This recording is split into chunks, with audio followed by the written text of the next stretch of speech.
In what became the most extraordinary transformation in Millbrook Valley's history, an attempted extortion turned into a legend that would change hundreds of lives forever. A former Special Forces Master Chief, who had found peace tending to his organic crops, was forced to confront his past when the notorious Iron Ravens motorcycle gang chose the wrong target. But what started as a violent encounter evolved into something nobody expected, a story of redemption that would reshape the lives of both predator and prey, turning hardened criminals into protectors of the very community they once terrorized. The early morning mist hadn't yet lifted from the fields as James Cooper worked methodically through his organic vegetable rows. His muscular frame moved with quiet efficiency, checking irrigation lines with the same precision he once used to check tactical gear. 20 years as a Special Forces Master Chief had taught him to start early, stay vigilant, and verify every detail. "Morning, James," Eleanor Thompson's familiar voice carried across the field. The elderly woman made her way toward him, carrying her signature basket of fresh muffins and thermoses of coffee. "Thought you might need breakfast. You've been out here since before dawn again." James straightened up, wiping his hands on his worn jeans. "Eleanor, you're spoiling me. Rachel would have loved these muffins." His voice softened at the mention of his late wife. "Well, someone has to look after you. Your mother would haunt me if I didn't." Eleanor set the basket down on a nearby work table. "Besides, you're the only one who helps me with my roses. This year's garden competition is mine." As they shared breakfast, the distant rumble of motorcycles echoed through the valley. Eleanor's face tightened with concern. "They're back. Third time this week." James remained calm, methodically finishing his coffee. "The Iron Ravens are getting bolder. Sheriff Wilson says they've hit 3 farms in the next county. They broke Mike Anderson's leg when he refused to pay their protection money," Eleanor whispered. "His feed store has been in his family for generations. Now he's talking about selling." The motorcycles grew louder. James helped Eleanor gather her things. "You should head home. I'll handle this." "James Cooper, don't you dare let those thugs intimidate you," Eleanor warned, but hurried toward her car. She'd barely pulled away when 12 motorcycles roared up the dirt road to Cooper Farm. Their leader, known as Shadow Mitchell, cut an imposing figure in black leather decorated with Iron Raven emblems. His scarred face twisted into what passed for a smile as he surveyed the fertile fields. "Nice setup you got here, farmer," Shadow called out, killing his engine. "Shame if something happened to it." His 11 companions spread out, their boots crushing seedlings as they walked. James stood quietly, hands relaxed at his sides. To anyone who knew what to look for, his stance would have revealed years of combat training. But to these bikers, he was just another poor farmer about to learn a harsh lesson. "$5,000 a month keeps your pretty farm safe," Shadow continued, pulling on thick gloves. "Otherwise," he kicked over a tray of seedlings, "accidents happen." "Those were Eleanor's competition roses," James said softly. His voice carried no threat, but something in his tone made 2 of the bikers exchange uncertain glances. Shadow didn't notice. "Oh, the old lady's plants? Maybe we should pay her a visit too. Bet she'd bake us some nice muffins." James's eyes hardened slightly. Last chance to leave peacefully. After that, things get complicated. The bikers erupted in laughter. Shadow pulled out a heavy chain, wrapping it around his fist. "Boys, teach Farmer John here what happens when people don't respect the Iron Ravens." A biker called Tank moved first, swinging a lead pipe at James's head. But James wasn't there anymore. With movements honed through countless combat operations, he sidestepped the attack and disarmed Tank with a precise strike to the wrist. The pipe hadn't hit the ground before Tank joined it, gasping for air. "What the hell?" Ghost, the largest biker, charged forward. James moved like water, redirecting Ghost's momentum into a nearby water trough. The big man surfaced sputtering and shocked. Shadow's face contorted with rage. "Hawk! Wrench! Kill him!" The 2 remaining bikers pulled knives, circling James cautiously. They attacked together, expecting to overwhelm him. Instead, their coordination worked against them as James used one's momentum to knock down the other. Shadow stared in disbelief as his crew lay groaning on the ground. "You're dead, farmer." He swung his chain in a deadly arc. James caught it with one hand, his years of training evident in the fluid motion. "That's what the Taliban said too." He yanked the chain, pulling Shadow off balance. They were wrong. The fight ended quickly after that. When Sheriff Wilson arrived 5 minutes later, he found 12 members of the notorious Iron Ravens zip-tied with their own bike chains, sitting in James's rose garden. "Jesus, Cooper," the sheriff sighed. "Couldn't leave the excitement back overseas?" James was already replanting Eleanor's rose seedlings. "They threatened Eleanor, Dave. You know I couldn't let that stand." But this was just the beginning. No one could have predicted how this single confrontation would spiral into a story of redemption, healing, and unexpected brotherhood. The peaceful farmer who had tried so hard to leave violence behind was about to embark on his most important mission yet, one that would change not just his life, but the lives of everyone in Millbrook Valley. The stage was set for an incredible journey that would prove sometimes the greatest victories come not from defeating an enemy, but from turning them into allies.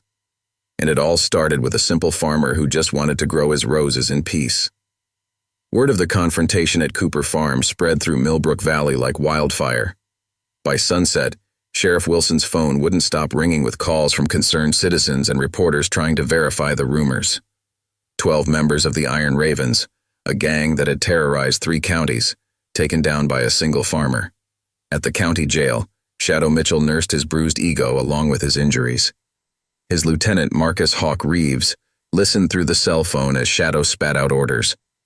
"Get everyone together. I want that farm burned to the ground by morning."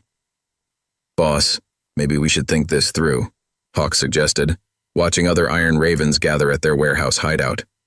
"Something's not adding up about this, farmer." "Are you questioning me?" Shadow's voice turned dangerous. "That man humiliated the Iron Ravens. Nobody does that and lives to tell about it." The pieces were in motion. A simple act of defense had sparked a chain of events that would reshape an entire community. But first, blood would be spilled, trust would be broken, and unlikely alliances would form in the most unexpected places. The real battle for Millbrook Valley was about to begin. Meanwhile, at Cooper Farm, Deputy Sarah Chen took photographs of the scene while James cleaned up the mess from the fight. "Mr. Cooper, you need to accept protection when the rest of the Iron Ravens find out about this." "I appreciate the concern, Deputy," James interrupted gently, continuing to replant Eleanor's damaged roses with military precision. "But I can handle myself." Sarah wasn't giving up. "Sir, there are at least 30 more gang members out there. They've never let an insult go unanswered. Last month they burned down the Peterson farm just for refusing to pay protection money. Then maybe it's time someone stood up to them." James's voice remained calm, but Sarah noticed how his eyes constantly scanned the horizon, checking sight lines and potential approach routes. This was not the behavior of a simple farmer. Back at the station, Sarah shared her observations with Sheriff Wilson. "Dave, something's off about Cooper. The way he moves, the way he took down 12 armed men. He's had serious training." Wilson sighed, looking at a folder marked classified on his desk. "Sarah, some things are better left alone. Just know that James Cooper is the least of our worries." That evening, Eleanor refused to leave the farm despite James's protests. She sat at his kitchen table stubbornly arranging fresh-cut roses. "Those thugs threaten my flowers. Besides, someone needs to make sure you eat properly." A truck pulled up outside. Dr. Alice Martinez, the local veterinarian and James's late wife, Rachel's best friend, hurried in. "James, I just heard. Are you okay?" Her eyes quickly scanned him for injuries.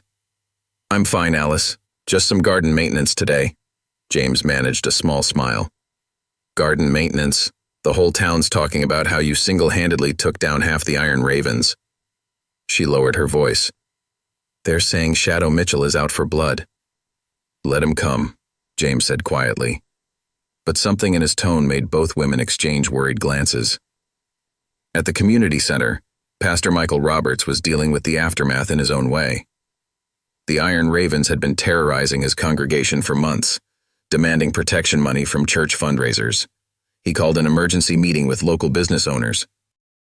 "We can't let James face this alone," Mike Anderson argued from his wheelchair, his broken leg propped up. "The Ravens will come back with everything they've got." "But what can we do?" Frank Turner from the hardware store asked. "They're killers. We're just farmers and shopkeepers." Pastor Roberts looked thoughtful. "Maybe that's been our problem all along. We've been acting alone. It's time we stood together." Let's take a quick break. Tell us where you're tuning in from.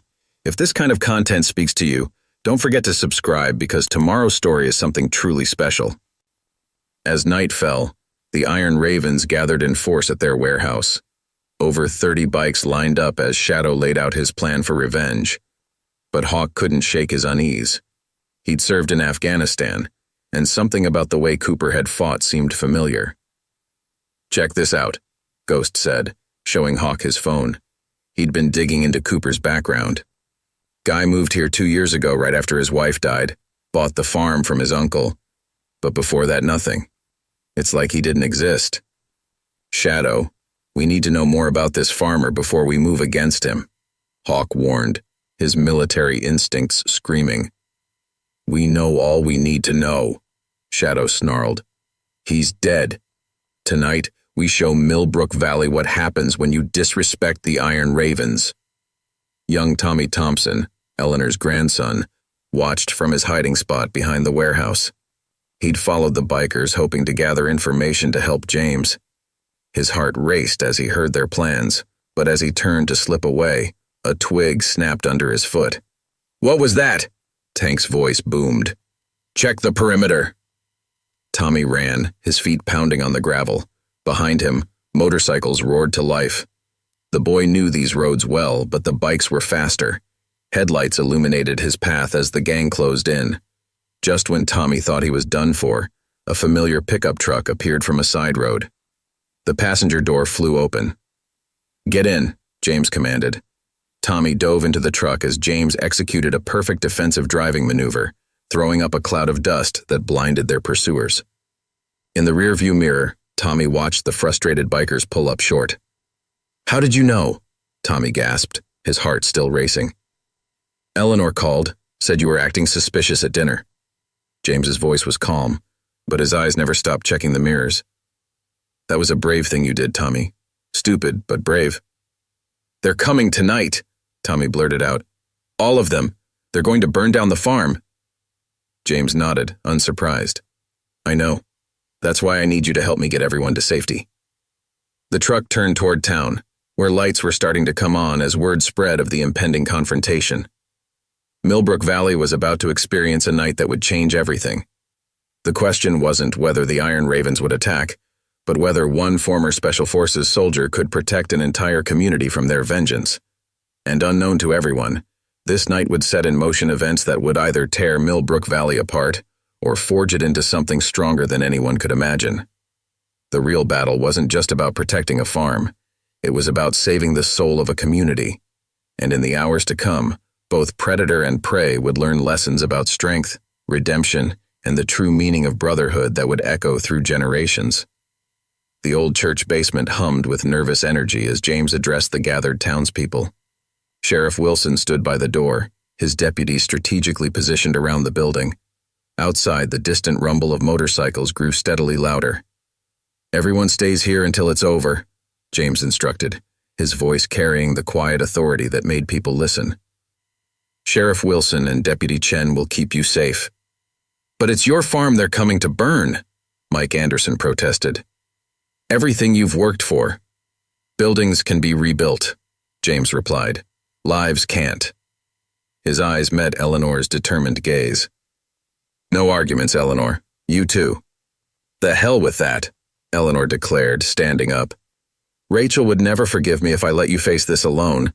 Besides, I've got fresh coffee brewing in your kitchen." A ghost of a smile crossed James's face. "The coffee can wait." "That coffee isn't for you," Eleanor said firmly.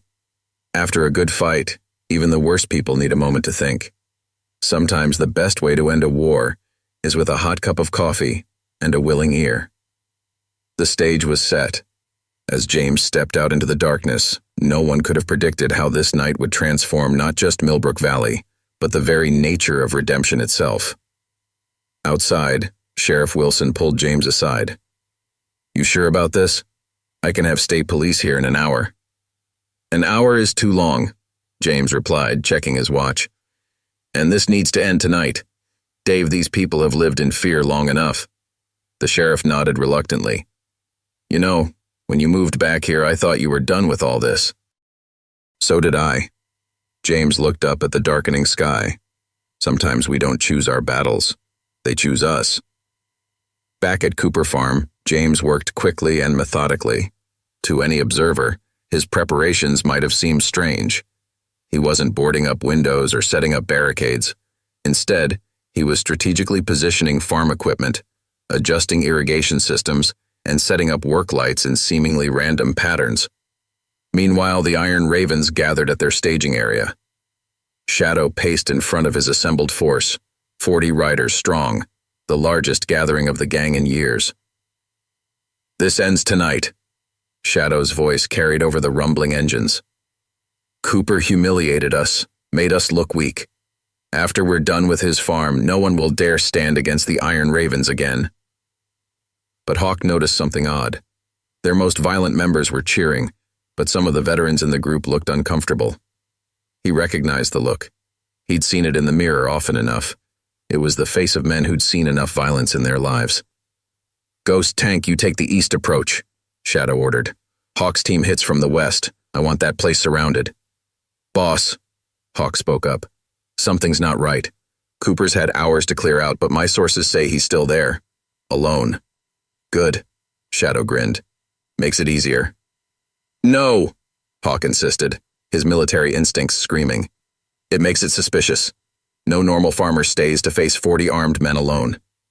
Shadow's hand shot out, grabbing Hawk's collar. "You questioning me again?" "I'm trying to keep us alive," Hawk shot back. "I served, Shadow. The way Cooper moved, the way he set us up. He's not just some farmer." "Don't care if he's goddamn Superman," Shadow snarled. "Tonight, he's a dead man." The bikers roared off into the darkness, splitting into their assigned groups. But Hawk held back, watching through his binoculars. Something about the farm's layout had changed. The work lights created strange shadows, and the equipment wasn't where it had been that morning. At the church, Tommy couldn't sit still. "We should be helping him." Eleanor put a hand on his shoulder. "Watch and learn, child. Sometimes the quietest men are the most dangerous." Deputy Chen frowned at her radio. "Sheriff, we're getting reports of explosions at the Iron Ravens warehouse." "That's impossible," Wilson replied. "All their guys are headed to Cooper's farm." "Not all of them," Tommy grinned. "I might have mentioned where they keep their fuel to a certain farmer." Back at the farm, James stood in his darkened barn, listening to the approaching motorcycles. His hands moved automatically, checking equipment that had nothing to do with farming. The muscle memory from his Special Forces days had never left him. The first wave of bikers hit the irrigation pipes he'd repositioned. Their bikes slipped in the mud. The work lights, strategically placed, destroyed their night vision while leaving long shadows where James could move unseen. "Spread out," Shadow's voice carried over the confusion. "Find him." But James was already moving, a shadow among shadows. One by one, bikers found themselves disarmed and disabled by an opponent they couldn't see. Years of special operations experience merged with intimate knowledge of the farm's layout. "He's picking us apart," someone shouted. Hawk, watching from the road, saw the pattern. "Son of a... He's using tactical sweep formations. This guy's military." Shadow, enraged, grabbed a gas can. "Burn it! Burn it all!" But when he tried to splash fuel on the barn, he found the can filled with water. All their fuel reserves had been destroyed in the warehouse explosion. "Looking for this?" James's voice came from the darkness, holding up a fuel cap. "Never leave your supply lines unprotected. Basic tactical error." Shadow spun around, firing his pistol blindly. The shot went wide, and suddenly James was there, disarming him with practiced ease. Shadow found himself face down in the mud, his arm locked behind him. "You know what your biggest mistake was?" James asked quietly. "Not the protection racket, not threatening my farm. It was threatening Eleanor. She makes coffee for the VA hospital every week. Some of your own men probably had it." The fight was over in less than 20 minutes. When Sheriff Wilson arrived, he found 30 bikers zip-tied and sitting quietly in the barn. Some were nursing injuries, but none were seriously hurt. Another 10 had fled into the night. But it was what happened next that would truly change Millbrook Valley forever. Inside the warmly lit barn, the captured Iron Ravens sat in an odd silence, the fight drained from them. The smell of fresh coffee mingled with motor oil and hay. James moved among them, not as a captor but as something else entirely, checking their injuries, offering water, and most surprisingly asking questions. "You served with the 75th Regiment?" James asked one of the younger members, noticing his faded tattoo. "2 tours in Afghanistan," the biker muttered, then looked up sharply. "How did you—" "The way you moved during the fight. Rangers have a distinctive style." James handed him a cup of coffee. "Kandahar?" "Helmand Province." Similar conversations sparked around the barn as James identified more veterans among the captured bikers. 12 in total, including Hawk, who watched the exchanges with growing understanding. The night that was meant to destroy Cooper Farm was about to become something entirely different. A beginning rather than an end, a chance for lost warriors to find their way home. "You're not just some farmer," Hawk finally said, the pieces falling into place. "The way you set this up, the fields as a kill zone, the lights for disorientation, the supply line disruption, that's Special Forces tactics." The barn fell silent. Shadow, still secured but now sitting on a hay bale, jerked his head up. "Special Forces," James confirmed quietly. 20 years, retired as Master Chief. Several of the veteran members straightened instinctively, military bearing returning automatically. "Check his move against Tank," Hawk continued, turning to his fellow veterans. "That was a Special Forces takedown technique, and the way he used the terrain. Man, we never stood a chance." Eleanor chose that moment to enter the barn, ignoring James's exasperated look. She carried a large basket covered with a checkered cloth. "Well, if you boys are done trying to burn down my friend's farm, I brought coffee and sandwiches." The absurdity of the moment, a grandmother offering refreshments to captured gang members, broke the tension. A few bikers actually laughed. "Eleanor," James started. "Hush now," she cut him off. "Rachel always said you'd forget to eat if someone didn't remind you." She began distributing paper plates. "Besides, my grandson Tommy tells me some of these boys are veterans. No veteran goes hungry on my watch." The mention of Tommy made several bikers shift uncomfortably, remembering chasing the kid earlier. But Eleanor acted as if she was serving coffee at a church social. "Mrs. Thompson," one of the veteran bikers spoke up. "We're sorry about earlier with your grandson. Drinking my coffee is a good start toward making amends," Eleanor replied firmly. "Now, who wants sandwiches?" Sheriff Wilson arrived to find an almost surreal scene. Captured bikers eating sandwiches while James and Hawk discussed shared experiences in Afghanistan. "Dave," James called him over, "I think we might have a solution that doesn't involve filling up your jail." "I'm listening," James gestured to the veterans among the group. "These men aren't criminals at heart. They're warriors who lost their way, found the wrong kind of brotherhood." Hawk nodded slowly. "The Iron Ravens. It was supposed to be about having each other's backs. Somewhere along the way, under Shadow's leadership, it became about intimidation and fear." "That true?" Wilson asked the group. One by one, the veteran bikers nodded. Even some of the non-veterans looked thoughtful, coffee cups and sandwich plates in their hands. "Here's my proposal," James continued. "Those who want to change, who want to find a better path, I'm offering you a chance. The farm needs help. More importantly, I know other vets who need help, people who understand what you've been through." Shadow sneered. "You're crazy if you think—" "Shut up, Shadow," Hawk cut him off. "For once in your life, just shut up." He turned to James. "What exactly are you offering?" "A program, part work, part therapy. The VA's been after me to start one anyway. You help rebuild what you tried to destroy tonight, learn some farming skills, get some counseling, and maybe find a better way to use your brotherhood." Deputy Chen, who had been quietly observing, spoke up. "Sheriff, we could make it part of a rehabilitation program, alternative sentencing. Those who complete it get clean records." Wilson nodded. "Those who don't." "I'm in," said the young ranger immediately. Others began nodding. "You're all weak." Shadow tried to stand but couldn't with his hands secured. "The Iron Ravens aren't some therapy group." "No," Hawk agreed. "We're supposed to be brothers, and we've forgotten what that means." He faced James.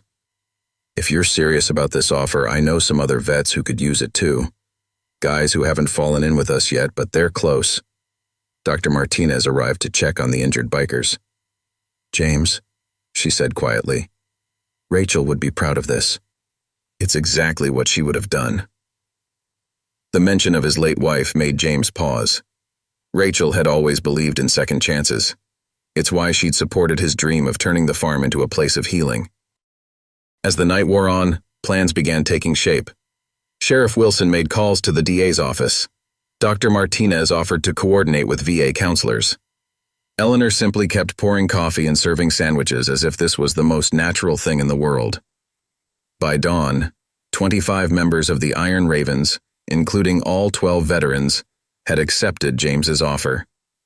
Shadow and his most hardcore followers would face charges, but the majority of the gang was taking a different path. "You know," Hawk said as the sun rose, "we need a new name. Can't keep Iron Ravens if we're going to change." "How about the Garden Warriors?" Tommy suggested, having snuck back to the farm despite his grandmother's protests. The former bikers groaned, but there were smiles behind their objections. Something had shifted during that long night in the barn. A new kind of brotherhood was taking root, nourished by Eleanor's sandwiches and James's quiet understanding. None of them could have predicted how this strange night would transform not just their lives, but the entire community of Millbrook Valley. The war that everyone expected had instead become something far more powerful, a chance for redemption. And it all started because one former Special Forces soldier believed that even the hardest hearts could change when given the right soil in which to grow. 1 week after the confrontation at Cooper Farm, the morning quiet was broken by the rumble of motorcycles. But this time, they came not to destroy, but to rebuild.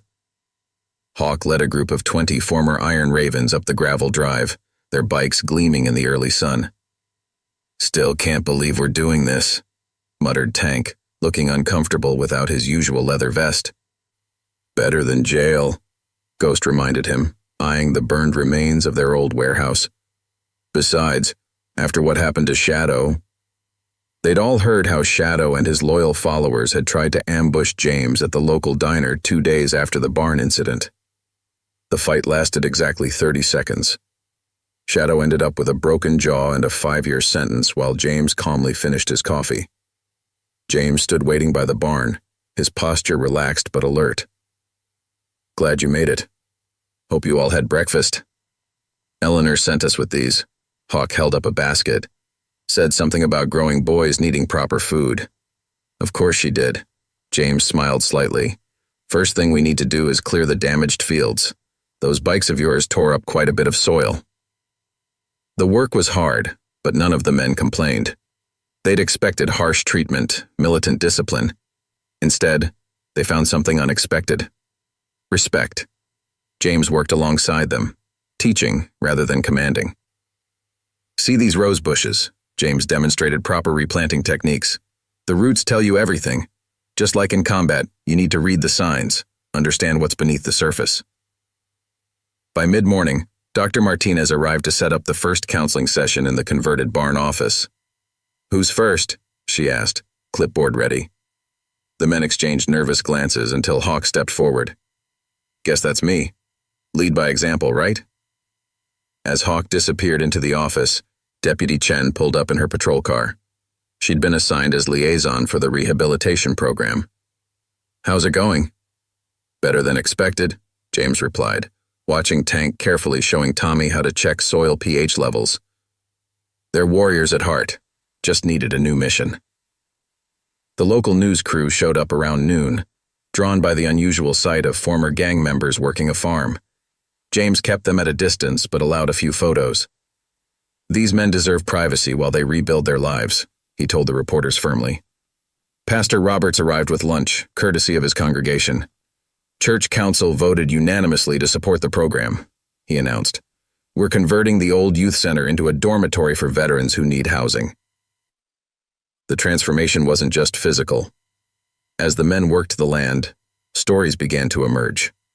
Ghost had been a combat medic before PTSD drove him to the gang. Tank lost his family to divorce after 3 tours left him unable to readjust to civilian life. Each had sought brotherhood in the Iron Ravens, finding temporary relief in violence and intimidation. It's strange, Hawk commented during a water break. In the gang, we thought we were free, but we were just building another prison. That afternoon, Mike Anderson arrived from his feed store, his leg still in a cast. Everyone tensed, remembering they were the ones who'd broken it. But Mike just wheeled himself up to Tank. "Here you used to be a mechanic," he said gruffly. "My delivery truck's been making a noise. Want to take a look?" More community members began stopping by. Maria Gonzalez, whose farm had once been targeted by the Iron Ravens, brought homemade tamales. "My father always said hungry men can't think straight," she declared, setting up an impromptu feast in the barn. The former bikers were bewildered by the acceptance. They'd expected hatred, fear, not homemade food and job offers. "Why are they doing this?" Ghost asked James quietly. "Because that's what community means," James replied. "When I came back from my last tour, this town helped me heal. Now it's your turn." As evening approached, Eleanor arrived with more food, accompanied by Helen Wilson, the sheriff's wife. "Ladies Auxiliary wants to help," Helen announced. "We're organizing a fundraiser for the veteran housing program." "Never thought I'd see the day," Sheriff Wilson commented, watching his wife chat with former gang members about her famous peach cobbler. "You sure about all this, James?" "They're not bad men, Dave. Just lost their way." James paused, remembering his own struggles after leaving Special Forces. Sometimes the hardest part of war is coming home. The sheriff nodded thoughtfully. "Shadow's trial starts next week. His hardcore followers are looking at serious time, but the DA's agreed to alternative sentencing for anyone who completes your program." As the sun set, the men prepared to leave. They'd accomplished more in one day than any of them expected. The damaged fields were cleared, new seedlings planted, and the first counseling sessions completed. "Same time tomorrow?" Hawk asked, wiping sweat from his face. "Be here at dawn," James confirmed. "And Hawk, tell the others, the ones still on the fence. Doors open if they want help." That night, after everyone had gone, James sat on his porch with Eleanor, sharing coffee. "Rachel would be so proud," Eleanor said softly. "This was her dream too, wasn't it? Making the farm a place of healing." James nodded, looking out over the fields where former enemies had spent the day learning to create rather than destroy. She always said everyone deserves a second chance. "Well," Eleanor stood, gathering her empty basket, "I'd say you're off to a good start. Those boys remind me of you when you first came home. Lost, angry, needing purpose. They're good men," James said. "Just need someone to remind them of that." As Eleanor drove away, James checked his phone. 5 more former Iron Ravens had texted asking to join the program, and Mike Anderson had sent a message about hiring 2 of them at his feed store. The seeds of change had been planted. Now they just needed time to grow. 2 weeks into the rehabilitation program, trouble arrived in the form of 30 motorcycles roaring into Millbrook Valley. The Death Riders, a rival gang from the next state, had caught wind of the Iron Ravens' apparent weakness. James was teaching a group of veterans about irrigation systems when Hawk rode up fast to the farm. "We've got problems. Big ones." "Death Riders?" James asked calmly, though his eyes had already started scanning the horizon. "They're at Mike's feed store right now, threatening Tank and Ghost. Word got out about our change in management. Get everyone back to the farm, now," At Mike Anderson's feed store, Tank and Ghost were facing down the Death Riders' leader, a mountain of a man known as Crusher. Both former Iron Ravens had been working legitimate jobs there for a week. "Look at you two," Crusher sneered, knocking over a display of feed bags. "Playing shop clerk, drawing honest paychecks. Iron Ravens turned into iron puppies." "Leave it alone, Crusher," Tank warned. "We're done with that life. Nobody's done until we say they're done." Crusher knocked over a tool cart. "Shadow might be in jail, but you still owe us protection payments from his deals." Mike Anderson wheeled himself out of his office, his healing leg still in a brace. "This is my property. Get out before I call the sheriff." Crusher laughed. "Call whoever you want, old man. By the time they get here—" "They're already here," came James's quiet voice from behind them. The Death Riders turned to find James standing there, accompanied by Sheriff Wilson and Deputy Chen. Behind them, trucks and cars were pulling up, carrying more former Iron Ravens and townspeople. "This isn't your business, farmer," Crusher growled. "Actually, it is," James stepped forward. "These men work for Mike. Mike's a friend. That makes it my business." Crusher looked around at his gang. 30 of us, one of you. I like those odds." "You might want to check your math," Sheriff Wilson commented as more vehicles arrived. Former Iron Ravens who'd joined the rehabilitation program were pulling up, along with dozens of townspeople. Even Eleanor was there, armed with her wooden spoon. "This is what you left the Iron Ravens for?" Crusher taunted Tank and Ghost. "Playing farmer with some local hero?" "No," Tank replied, standing straight. "We left because we found something better than fear. We found purpose." "And community," Ghost added, moving to stand beside James. Crusher's face darkened. "You're dead. All of you." He reached inside his jacket. What happened next became another Millbrook Valley legend. Before Crusher could draw his weapon, James moved with the liquid speed that had made him legendary in special forces. The giant biker found himself disarmed and face down on the concrete. "Now," James said conversationally, maintaining his hold on Crusher, "we're going to have a civilized discussion about territory and respect." The Death Riders reached for weapons but froze as Sheriff Wilson's deputies emerged from strategic positions, weapons ready. More importantly, they found themselves surrounded by determined townspeople and reformed bikers standing shoulder to shoulder. "See, here's the thing," James continued, his voice carrying to everyone. "Millbrook Valley isn't just some territory to be carved up. These people aren't marks for your protection racket. They're my friends. My family. Our family," Hawk corrected, stepping forward. The other former Iron Ravens nodded. "So you have two choices," James went on. "Leave now and spread the word that Millbrook Valley is off limits, or—" He applied slightly more pressure, making Crusher gasp. "We can continue this discussion at the sheriff's station. Your call." For a tense moment, no one moved. Then one of the Death Riders gunned his bike and took off. Others followed quickly. Within minutes, only Crusher remained. Okay, Crusher wheezed. "We're gone. Millbrook Valley's yours." "No," James corrected, helping him up but maintaining a firm grip. "Millbrook Valley belongs to its people. Remember that." As the Death Riders retreated, Mike Anderson approached Tank and Ghost. "Well, boys, that was an exciting lunch break. Now, about that inventory you were cataloging." The casual return to normalcy broke the tension. People began dispersing, though many headed to Eleanor's house. She'd announced an impromptu celebration dinner.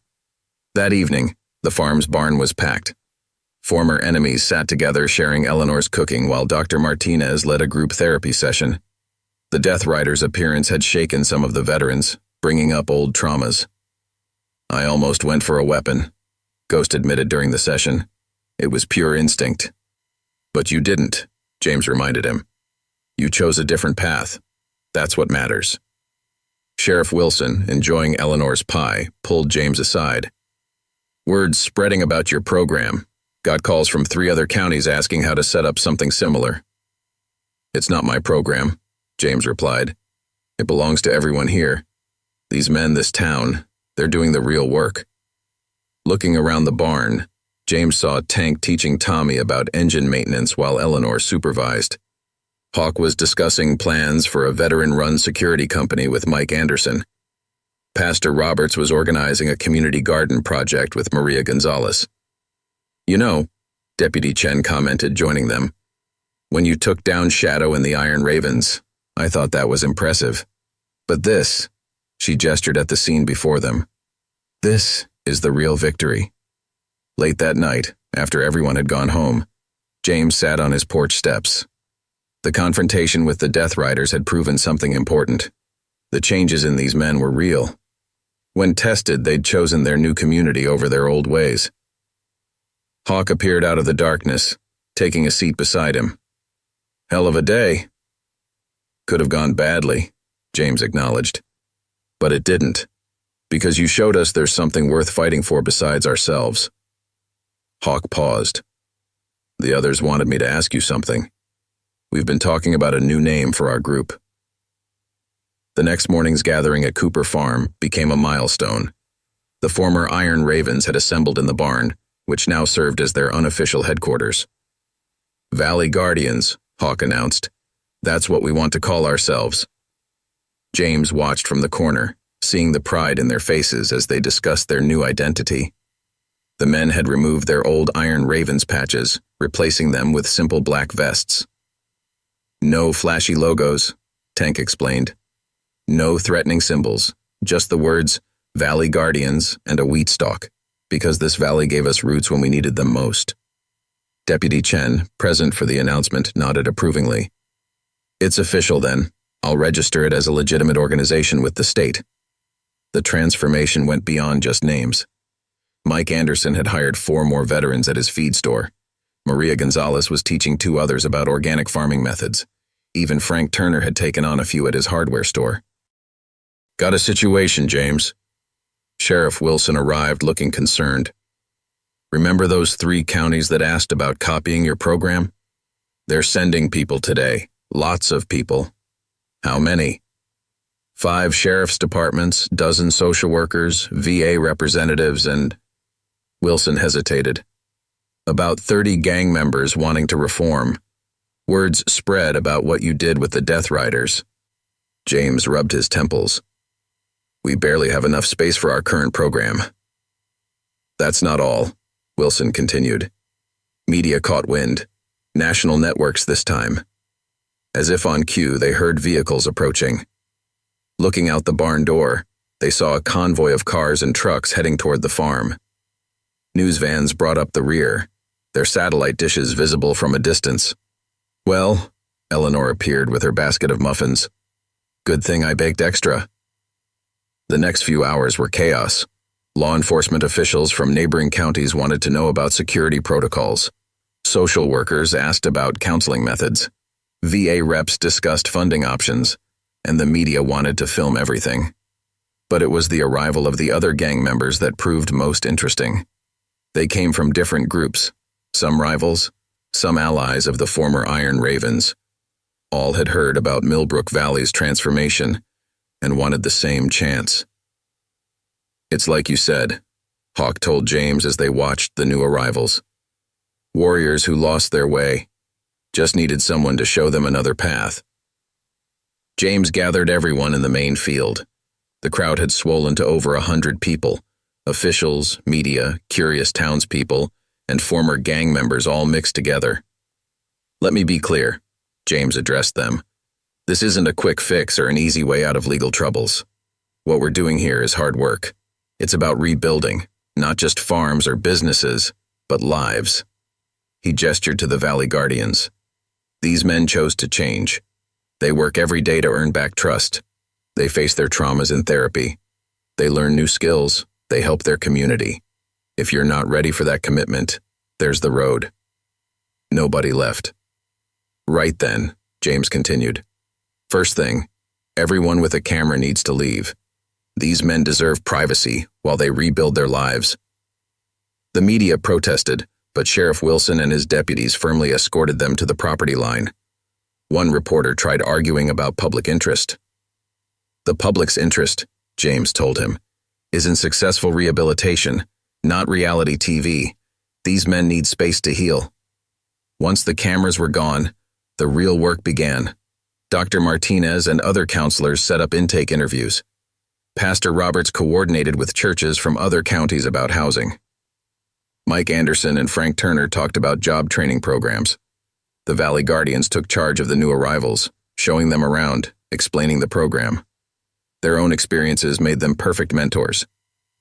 See that field? Tank told a group. Week ago it was dirt.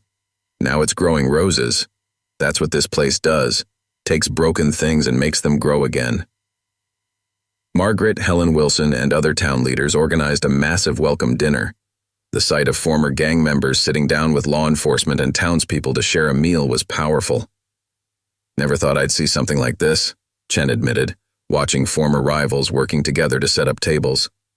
As the sun set, James found a quiet moment with Hawk. You realize what this means. We're going to need more space, more resources. Hawk smiled. Already handled. The Valley Guardians took a vote.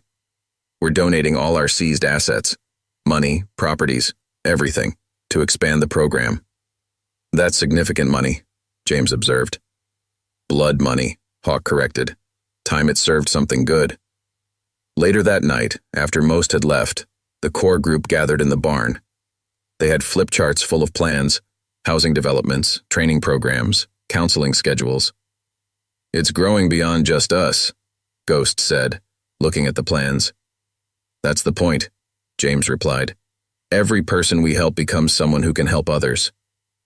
Tommy, who'd been quiet all day, spoke up. You know what this means? The Valley Guardians could be everywhere, helping people in other towns like you helped us. The men exchanged looks. The idea of their redemption spreading, helping others find their way back. It was powerful. One step at a time, James cautioned. First, we need to make sure we do right by these new arrivals. Eleanor brought out one last pie. Well, better get started then. Hope you boys are ready for some long days ahead. As they shared the pie, plans were made, duties assigned. The Valley Guardians were no longer just a local group of reformed bikers.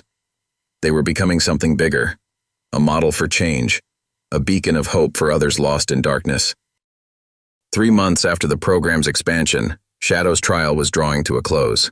The courthouse was packed as James took the stand, his testimony crucial to the prosecution's case. Mr. Cooper, the prosecutor began, please tell the court about your interactions with the defendant and the Iron Ravens. Shadow glared from the defendant's table, but James remained composed. They came to my farm demanding protection money. When I refused, they threatened violence. And you, a simple farmer, managed to subdue multiple armed attackers? James met Shadow's eyes. I'm a retired Special Forces Master Chief. There was nothing simple about it. The revelation caused a stir in the courtroom. Shadow's face went pale as 20 years of classified operations were briefly summarized for the court. And after subduing them, the prosecutor continued, you offered rehabilitation instead of prosecution to those willing to change? Yes, because I recognized what they really were, lost warriors who needed a new mission. Shadow's lawyer tried challenging James's testimony, but footage from multiple phones showed exactly what happened that night. When asked about the Death Riders incident, James simply stated, they chose to leave peacefully. Back at Cooper Farm, the expansion was in full swing. The Valley Guardians had purchased adjacent properties using their surrendered assets. New dormitories housed 50 veterans in recovery. Training facilities and counseling centers operated daily. Problems at the Northfield, Hawk reported as James returned from court. New guys got into a fight. Old gang rivalries dying hard. James found Tank and Ghost already handling the situation, separating two groups of former rivals. You want to fight? Tank demanded. Fine, channel it right. He pointed to the boxing ring they'd set up. In there, with gloves, under supervision, or you're out of the program. The men looked sheepish. One spoke up. They killed my friend 2 years ago. And how many of their friends did you kill? Ghost asked quietly. We've all got blood on our hands. Question is, are you here to add more or to wash it off?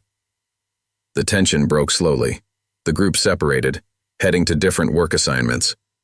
Good handling, James told Tank and Ghost. You're getting better at this. Learned from the best, Ghost replied.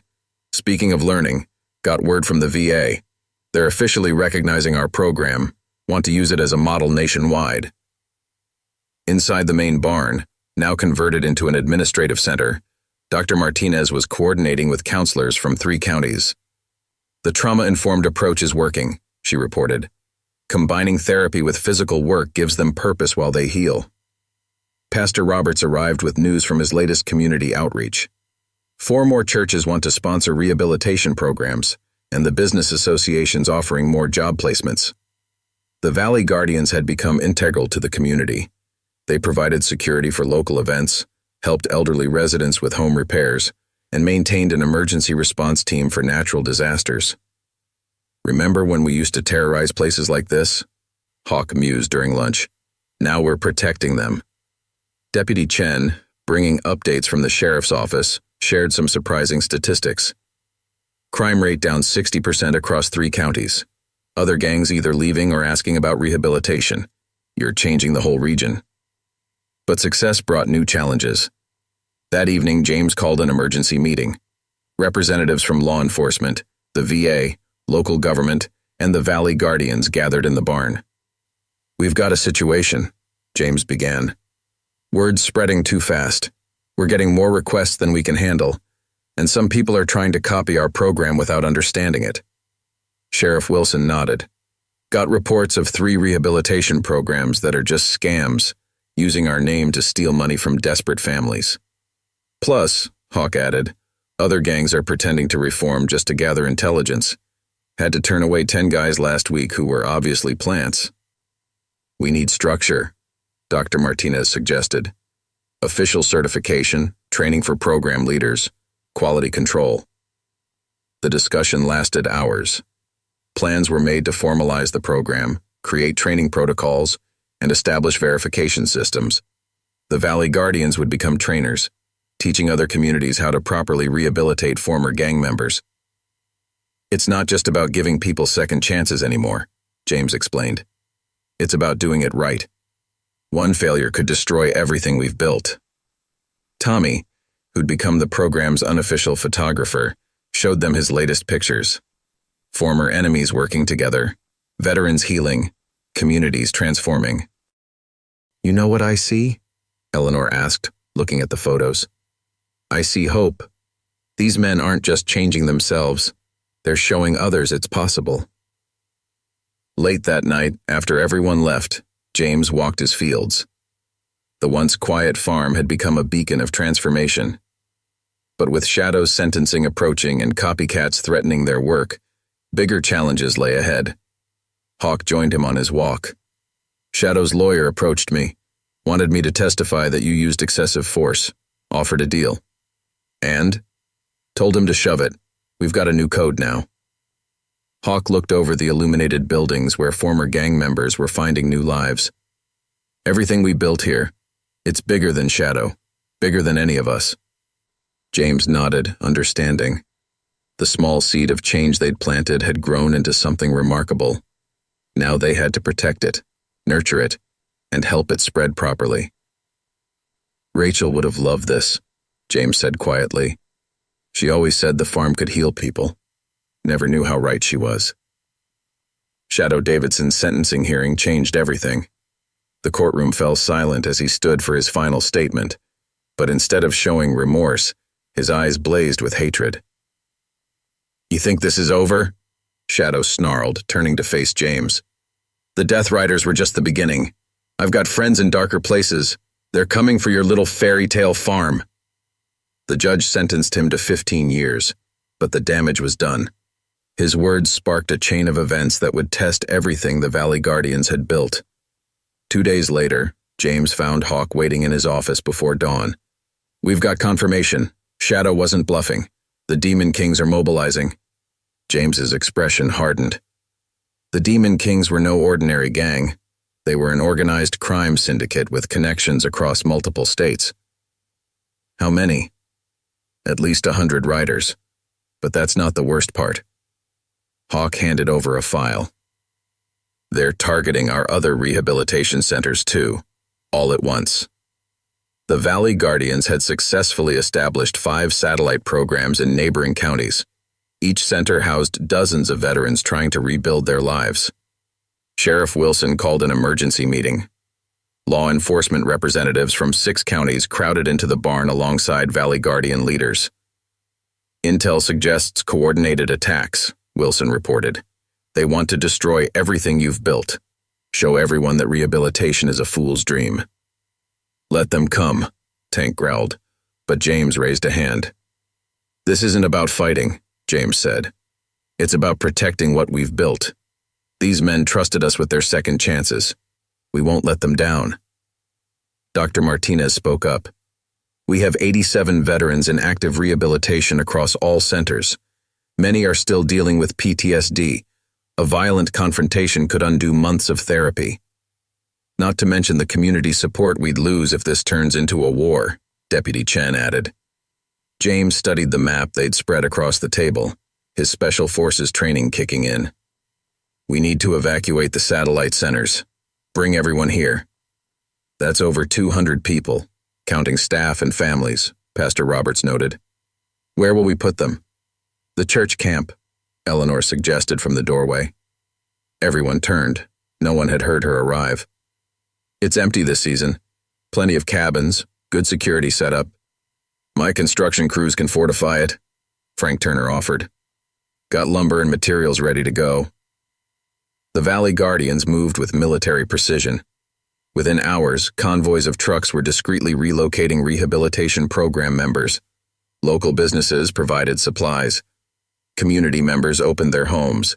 James coordinated from the farm, which had become their command center. He watched as former enemies worked together, helping families evacuate, securing properties, establishing communication networks. Never thought I'd see breakers and outlaws working together, Ghost commented, referring to 2 formerly rival gangs whose members had gone through rehabilitation. They're not breakers or outlaws anymore, Hawk replied. They're Valley Guardians now. By nightfall, the evacuation was complete. The church camp had been transformed into a fortified sanctuary. Local law enforcement established perimeters. The Valley Guardians set up patrol routes, but James knew this was just the beginning. They'll try to draw us out, he told the leadership team. Make us look like the aggressors. Turn the community against us. Already starting, Deputy Chen reported, checking her phone. Social media is lighting up with rumors.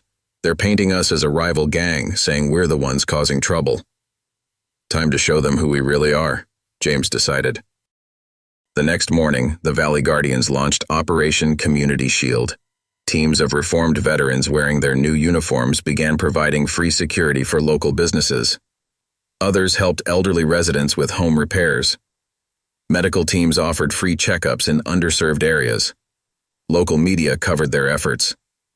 Testimonials poured in from families whose lives had been changed by the rehabilitation program. Churches and civic groups publicly endorsed their work. See what you did? Eleanor told James, watching the news coverage. You didn't just teach them to fight differently. You taught them to live differently. But the Demon Kings weren't finished. That evening, 3 suspicious fires broke out across town. As first responders rushed to handle them, dark figures were spotted near the school. The Valley Guardians were ready. Teams of reformed veterans, coordinating with police, intercepted the would-be bombers before they could plant explosive devices. The attackers were caught on camera, proving the Demon Kings were targeting innocent civilians. They're trying to terrorize the community, Sheriff Wilson said during their nightly briefing. Make people too afraid to support us. Then we'll show them what real strength looks like, James replied. That night, as thunder rolled across the valley, James stood watch at the farm. The calm before the storm felt familiar. He'd experienced it many times during his Special Forces missions. Hawk joined him on patrol. You know, when I was with the Iron Ravens, I thought strength meant making people fear you. Now I understand. It's about making them trust you. Lightning illuminated the valley, and with it, hundreds of headlights approaching from multiple directions. The Demon Kings had arrived. The storm was about to break, and with it would come their greatest test yet. Not just of their ability to defend what they'd built, but of their commitment to transformation itself. The question wasn't whether they could win a fight, it was whether they could win without becoming what they once were. The hundreds of approaching headlights cast an eerie glow across Millbrook Valley. James watched from his tactical position as the Demon Kings surrounded the area. Their numbers were even greater than intelligence suggested, at least 200 bikes. "All units check in," James spoke quietly into his radio. "Church camp secure," Tank reported. "All rehabilitation members safe." "Town perimeter covered," Ghost confirmed. "Police and Valley Guardians in position." "Community center locked down," Deputy Chen added. "Emergency services standing by." The Demon King's leader, a man known only as the Judge, pulled up to the farm's main entrance. Unlike Shadow's brash aggression, the Judge carried himself with cold calculation. His leather cut bore no patches except a simple scale of justice, twisted and broken. "Harrison," the Judge's voice boomed across the property. "Come face your judgment." James stepped into the light alone, his casual stance betraying none of the combat readiness beneath. "Kind of dramatic, don't you think?" "You've undermined everything we stand for," the Judge snarled, "turning warriors into farmers, making predators into prey." "No," James replied calmly. "I helped lost men find their way home. Big difference." The Judge signaled, and his riders revved their engines threateningly. "Last chance. Shut down your programs, send our people back, or we burn everything." "Your people?" James raised an eyebrow. "They're not property. They're men who chose a better path." "Then you choose war." "Actually," James smiled slightly, "I choose this." Suddenly, lights blazed on all around the valley. The Demon Kings found themselves surrounded not by police or armed forces, but by the community itself. Hundreds of townspeople stood shoulder to shoulder with the Valley Guardians. Farmers on tractors blocked escape routes. Church buses created barriers. Construction workers manned impromptu barricades. "See, while you were gathering your army," James continued, "we were reminding these men what real brotherhood looks like." From within the Demon King's ranks, dozens of riders suddenly pulled away, removing their gang colors to reveal Valley Guardian uniforms underneath. The Judge's eyes widened as he realized the truth. They'd infiltrated his own organization with rehabilitated members. "Your own people chose us," Hawk emerged from the shadows, "because we offer something you never could. Redemption." The Judge reached for a weapon, but James moved with lightning speed, disarming him effortlessly. "Not happening. Not here." More Demon Kings began removing their colors. They'd seen the success stories, heard about second chances. Some had family members in the rehabilitation program. The fearsome army was dissolving before their eyes. "This is what strength really looks like," James addressed the remaining riders. "Not fear, not violence, but community, choice, change." "And pie," Eleanor's voice carried from the porch where she stood with her ever-present basket. "Change always goes better with pie." The tension broke. Several Demon Kings actually laughed. They'd heard about Eleanor's legendary pies through the rehabilitation grapevine. "You have a choice," James continued. "Stay and fight against an entire community ready to defend its own, or," he gestured to the Valley Guardians, "join us. Find a better way." The Judge, his power visibly crumbling, made one last desperate move. "Anyone who turns coat is dead. We'll hunt you down." "Like you hunted me?" A new voice spoke from behind the townspeople. Shadow's former Lieutenant Drake emerged. "I've been undercover in your organization for weeks. Got enough evidence to take down your entire operation." Sheriff Wilson stepped forward, holding up a flash drive. "Including your connections to 3 state crime syndicates. FBI is very interested." The Judge's face went ashen. More riders began removing their colors. "Face it, James said quietly. Your way is finished. The only question is whether you're smart enough to change with the times. What happened next would be talked about for years in Millbrook Valley. As dawn broke over the horizon, nearly 150 former Demon Kings members stood in line at the farm, turning in their colors, signing up for rehabilitation.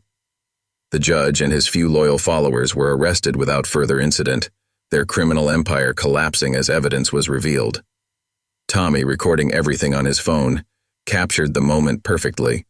Former enemies sharing Eleanor's pie, townspeople helping newcomers fill out registration forms, Valley Guardians welcoming their former rivals as brothers.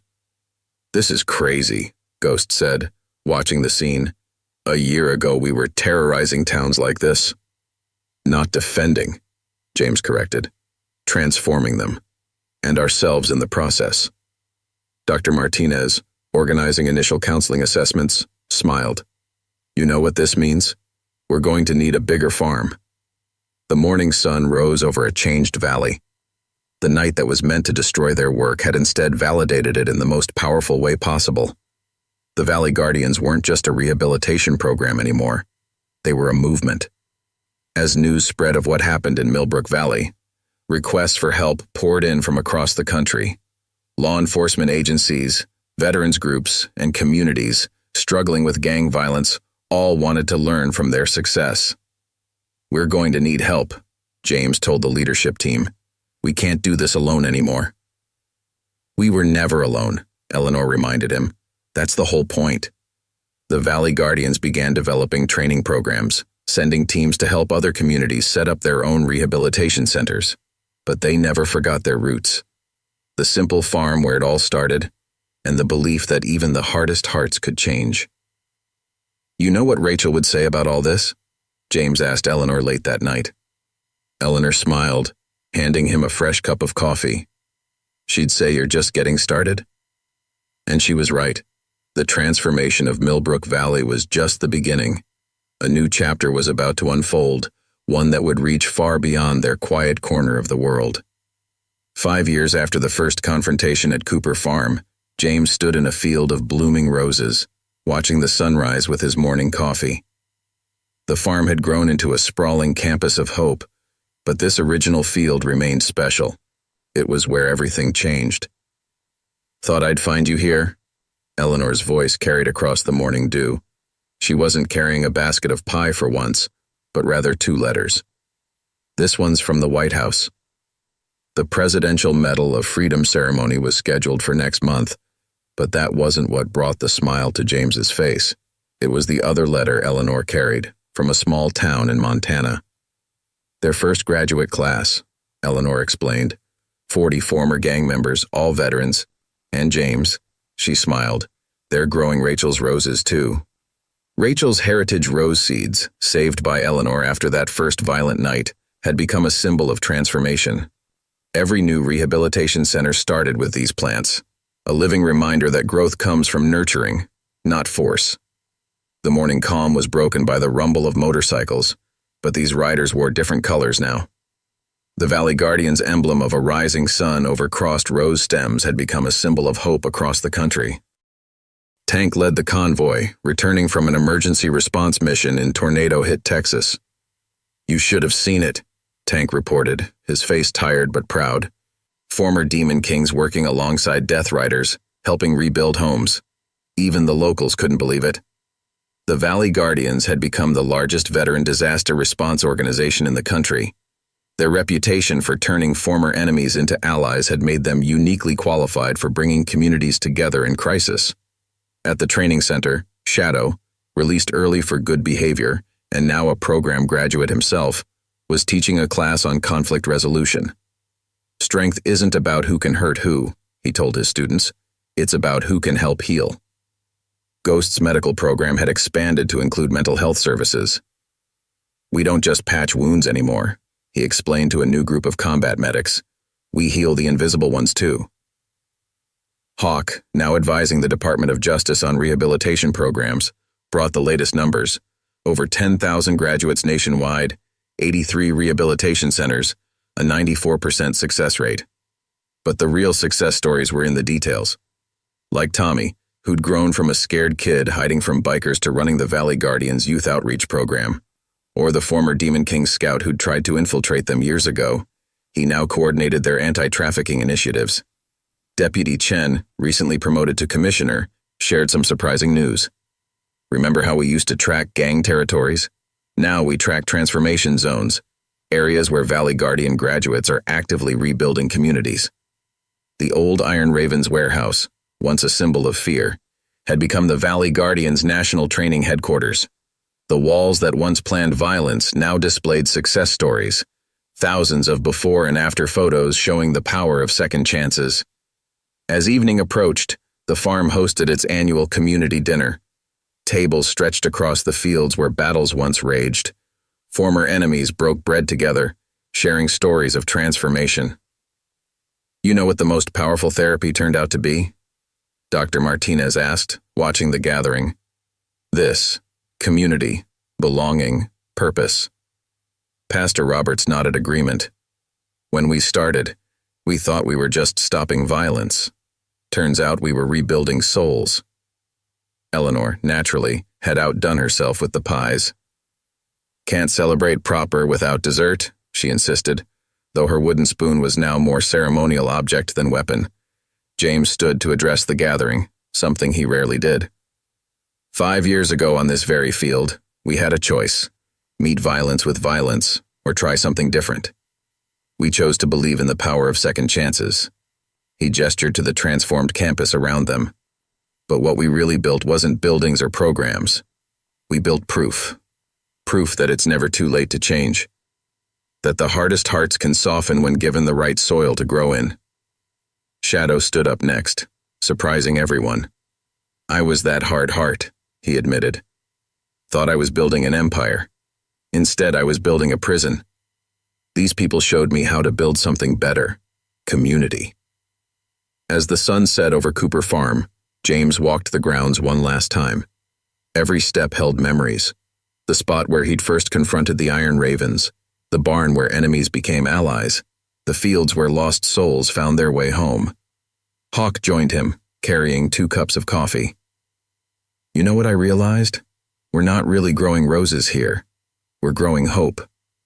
James smiled, remembering Rachel's words from so long ago. Sometimes the smallest seeds yield the biggest harvests. The Valley Guardians had become more than an organization. They were living proof that transformation was possible, that enemies could become family, that warriors could find new battles worth fighting. And it all started because one former Special Forces soldier believed in second chances, a grandmother wielded a wooden spoon with love, and a community chose to build bridges instead of walls.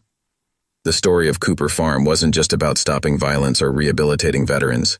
It was about remembering our shared humanity and the incredible things that happen when we choose to nurture it. As night fell over the valley, the lights of the campus glowed like stars fallen to earth, each light representing a life transformed, a heart healed, a warrior who'd found their way home. The seeds of change had grown into a forest of hope, spreading far beyond Millbrook Valley. And somewhere, James knew, Rachel was smiling. You know, Eleanor said, joining him for one last cup of coffee on the porch, Rachel always said every garden needs 3 things to grow: good soil, patient tending, and most importantly, someone who believes in what they're planting. James looked out over the transformed valley, where former enemies now worked together to help others find their way home. She was right. She usually was. Well then, Eleanor stood, gathering her empty basket, I'd say we've got ourselves quite a garden here. Indeed they did, and it was still growing.